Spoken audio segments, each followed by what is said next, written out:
Janelle Monáe is an American singer, songwriter, rapper, and actress. She started her musical career apparently in 2003. She released her first EP in 2007, her first album in 2010, and has released two more since then. But she's also been in 11 films and several TV shows.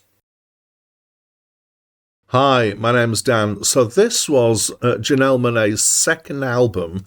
But bear with me, there's the EP that she released has to be taken into consideration as well. It's my first encounter with her, so with this album as well, obviously. And I would describe this, as other people have, as progressive R&B or progressive soul. I've seen it described as.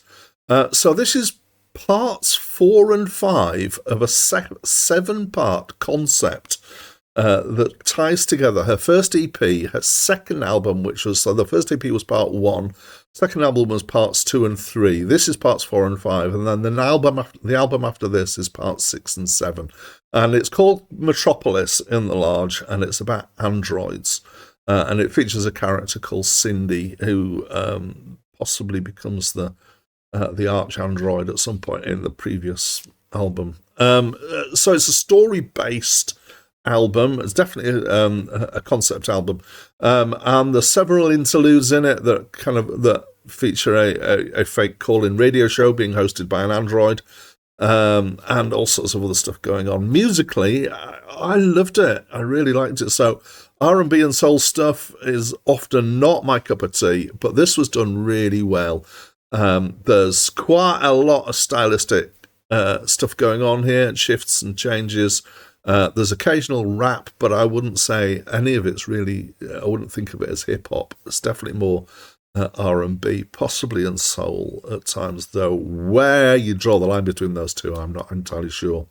I don't think there's any samples in it. I don't actually know that for sure, but there's certainly a plethora of real instruments. There's a whole lot of stuff going on here, including orchestral stuff. A couple of points. There's a couple of people listed in the credits, Roman Gian Arthur and Nate Rocket Wonder, who have played multiple instruments each, many of them, and I'm guessing they were the mainstays of the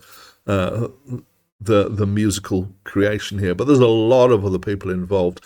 I would also want to pick out, I'm not sure who or can't remember exactly where either, but there was some bass work that was nice. It was just really good. And it's mostly kind of funky, upbeat, dancey stuff, and I would say the nearest kind of reference point is probably Prince, although it's not quite like anything else I've come across, just because of the shades of different stuff going on here. It's lush, it's rich. Some of the tracks change during the track. They kind of do a bit and then segue into something else, but they're still part of the same track. And a lot of the stuff kind of segues into each other, so it's got a broad scope to it where it all fits together, and I love that. It's definitely well sequenced as an album, obviously deliberately so to bring the story out. There's several featured artists, which I presume some of them are guest vocalists, including Miguel Prince, I've mentioned, Solange, Prince features on here, plays some instruments as well, and Erykah Badu. Janelle's singing is, she's got a really nice voice, actually. She's got a big range. She reminded me at times, not a lot, but a bit of Whitney Houston, just with the kind of clarity and accuracy of the voice. But when she sings high, and she can sing pretty high, she sounds like early Michael Jackson, I would say. The songs are obviously about the story, and there's actually a big subtext here, which is it's about diversity and identity, so it uses this idea of androids as a cipher for being a minority, and I think it does that well.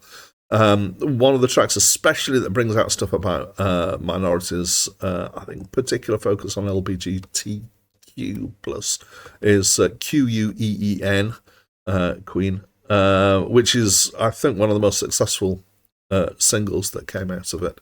So it's complex, there's a lot to dig into, there's some very singable songs, despite kind of looking at this complexity. There's a lot of really kind of poppy instant feel to it. Despite that, it's joyful musically. It's a lot of fun. It's basically a fun, upbeat album that's full of life and is just a great listen. So I really enjoyed it. My favourite track was probably Dance Apocalyptic, which has a kind of ukulele thing going in it. It's just it kind of feels a bit like some other stuff that was around sort of about the same time. There was one about I can't remember who it is, so I won't embarrass myself. But yeah, it's a great album. I was surprised and I was delighted by it. So I loved it. What do you think? Please do let me know what you think of this album. And why not tell me what score you would give it as well. So that's it from me for now.